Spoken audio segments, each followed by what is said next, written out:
In realist painting, there are two modes of, well, painting. One is good, the other, not so good. Unfortunately, the not so good is also the common and the popular approach, especially amongst beginners. And that is the illustrative approach to painting.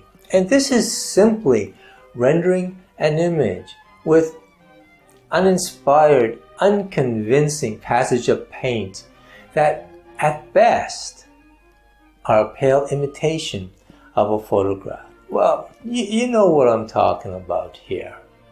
Good painting, painting that wholly engages the viewer, is the painterly mode. Think Van Gogh, think of the Impressionists, and think of Rembrandt. Thick, juicy passages of paint that fully utilize the manifold expressive possibilities of oil paint is the focus of my Rembrandt project. Technically, this is called the abstract structural surface. And yes, you should learn the terminology of painting because if nothing else, terminology implies intent. And along with terminology, you really should acquire an understanding of oil paint's materiality. That's its physical properties. Rembrandt did, and his paintings have informed legions of master painters. They inform my work, and here we are, 400 years down the road. And since I have your attention here, I hope, did you know that you can substitute white vinegar for turpentine and all of the other messy solvents? Yes, you can. Rembrandt often did. And it's an emulsion known for centuries. It's called painter's mayonnaise.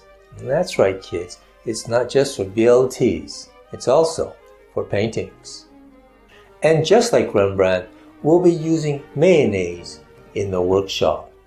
And another thing, oil paint is expensive. There's no denying that.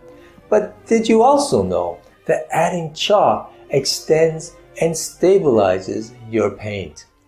That's how Van Gogh could afford to paint thick and juicy. And the same goes for Rembrandt and all of the other penurious old masters. These are just two of the many sound practices of oil painting that you'll learn in my 3-day workshop, the Rembrandt Project. On day 1, you'll learn how to draw and block in with a brush and how to begin a painting. Don't dismiss that. That first day, that first approach of a painting, that first passage is of the utmost importance. It determines whether your painting will be a success or a failure. Day 2 is the pentimento. Pentimento is a painting term derived from the Italian pentirsi, which means to repent, a term I'm well acquainted with. And what the pentimento means to us is that at the beginning of the second day of the workshop, we make our small corrections.